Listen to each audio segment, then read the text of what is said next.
में दिव्या सबसे बड़ी। पिता भी बीमार रहते थे। एक दिन पिता के दोस्त आते हैं। अरे लल्लन, बीमार रहते हो, क्यों नहीं बड़ी बेटी की शादी कर देते? अपने होते हुए कम से कम एक बेटी को तो ब्याह दो। दामाद के रूप में बेटा मिल जाएगा तो दोनों छोटे भाई बहनों को भी संभाल लेगा। अभी तो दिव्या बालिग भी नहीं है। इतनी छोटी सी बच्ची की शादी करके मैं उस पर गृहस्थी का बोझ नहीं डाल सकता। दिव्या पिता की बात सुन रही थी। वो पिता के दोस्त के जाने के बाद उनसे कहती है, पापा मेरी चिंता ना करो, मैं आपका और अपने भाई बहनों का हमेशा ख्याल रखूंगी। आप बिल्कुल भी फिक्र ना करें। पर बेटा, मेरा कोई भरोसा नहीं, जिंदगी कब खत्म हो जाए। वैसे बैंक में काफ़ी पैसे हैं, मकान भी तुम्हारा ही है। बेटा, रिश्तेदार तुम लोगों को बहलाने की फुसलाने की कोशिश करेंगे, लेकिन तुम्हें सिर्फ ये याद रखना है कि तुम्हें अपने घर को ठीक रखना है। पापा आपको कुछ नहीं होगा, प्लीज ऐसी बातें ना करें। तभी घर पर दिव्या के चाचा और ताऊ आ जाते हैं। दिव्या, जा चाय बनाकर ले आ बेटी। दिव्या चाय लाकर रख रही होती है कि ताऊ की बात सुनती है। अरे देखो लल्लन, खूब कमाया है तुमने, बहुत पैसा रखे हो, लेकिन किस काम का? कल को मर गए तो बच्चे तो हम ही देखेंगे। ये घर तुम हम लोगों के नाम कर दो। पैसा कहाँ कितना रखा है सब बता दो।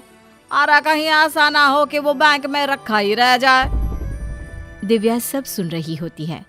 पापा की तरफ देखकर उन्हें कुछ ना बताने का इशारा करती है। कैसे बात कर रहे हो भैया? मुझे कुछ नहीं होगा। मैं अभी बच्चों को सेटल कर दूं, फिर कहीं मरने का सोचूंगा। जीने की चाह तो सभी की होती है, लेकिन तुम्हारी हालत नहीं है वैसे। चलो चलते हैं, बाद में ना बोलना कि बच्चों को देखने वाला कोई नहीं था। दोनों भाई वहां से चले जाते हैं। पापा मैं बड़ी बेटी हूँ, ये बात मैं अच्छे से जानती हूँ। मैं हर जिम्मेदारी को निभाने तैयार हूँ।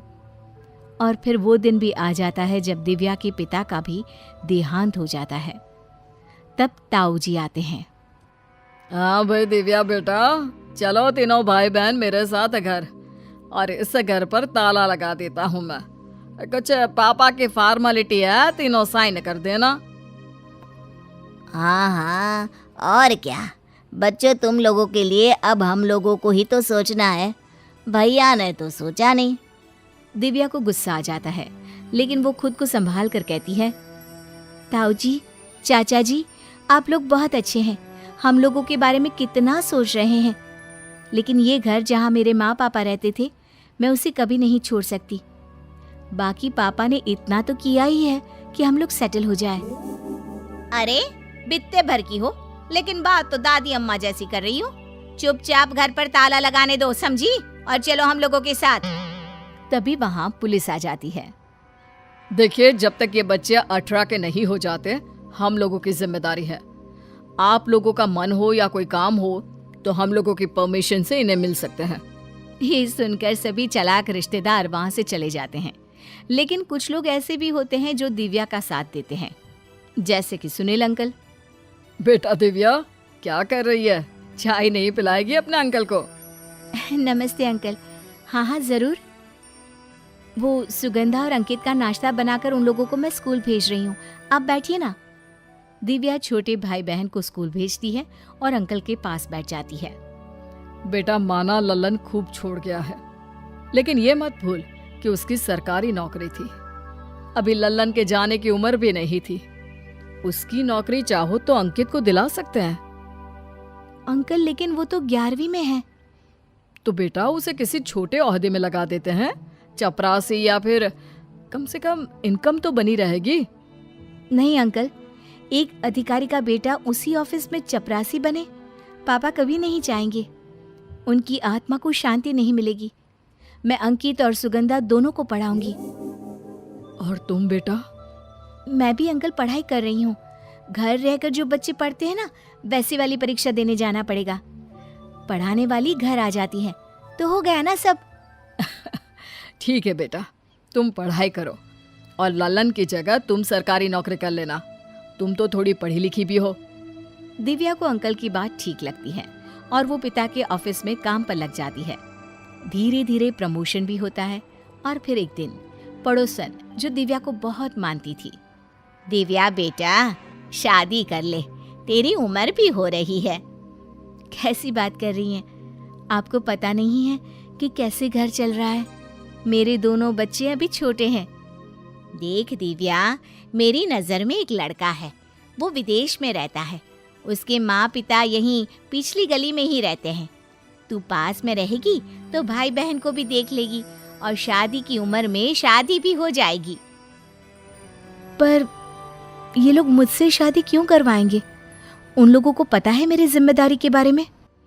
देख दिव्या, तेरी सरकारी नौकरी है, तू जिम्मेदार है, दिखती भी अच्छी है। वैसे भी भाई तेरा आज नहीं तो कल नौकरी में आ ही जाएगा। छोटी की भी शादी हो जाएगी। फिर क्या करेगी दिव्या, उम्र निकल गई तो? भाई बहन जो अब समझदार हो चुके थे, दिव्या को शादी करने के लिए मना लेते हैं। दीदी, मैं भी बीए कर चुकी हूँ, भैया भी बैंक की एग्जाम क्लियर कर चुका है। इतना अच्छा रिश्ता है, मान जाओ ना। दिव्या रिश्ते के लिए मान जाती है और रोहन की शादी दिव्या से हो जाती है। शादी के बाद दिव्या कहती है, मैंने पहली बार अपने भाई बहनों को एक रात के लिए छोड़ा है। मुझे उन लोगों की बहुत याद आ रही है। पता नहीं कैसे होंगे दोनों। उधर छोटी बहन कहती है, भैया, मुझे डर लग रहा है, दीदी की याद आ रही है, चलो ना उनसे मिलने चलते हैं। दोनों भाई बहन दिव्या की ससुराल जाते हैं, जहां दिव्या की सास कहती है, अरे रोहन 3 दिन बाद विदेश चला जाएगा। दिव्या बेटा, फिर तुम अपने मायके ही चली जाना। 1 साल में ही रोहन वापस आ जाएगा, फिर देखते हैं कि क्या करना है। लेकिन बेटा, मायके में अभी तेरी जरूरत है। दिव्या सास के पैर छूती है। इतना तो कभी हमारे सगे रिश्तेदारों ने भी नहीं सोचा माँ जी। मेरी शादी सच्ची बहुत अच्छे घर में हुई है। माँ जी, मैं जल्दी ही मायके में सब सेटल कर दूंगी। 3 दिन बाद दिव्या फिर मायके आ जाती है और रोहन विदेश चला जाता है। रोहन का परिवार दिव्या का साथ देता है और एक दिन आज सुगंधा की शादी हो गई। अंकित की भी सरकारी नौकरी है। मेरे 2 बच्चे हैं, सब आप लोगों के कारण माँ। बेटा, जीवन में तेरे बाप ने तुझे जो संस्कार दिए, उससे तूने एक नहीं 2-2 घर को बनाया है। बड़ी बेटी होने के नाते तूने हर वो कर्तव्य पूरा किया जिसे एक माँ या पिता पूरा करता है। कौन कहता है कि बेटा होना जरूरी है? अगर बेटियां तेरे जैसी हो तो हर घर स्वर्ग सा हो। दिव्या का पति भी अब विदेश से वापस आ जाता है और सभी प्यार से साथ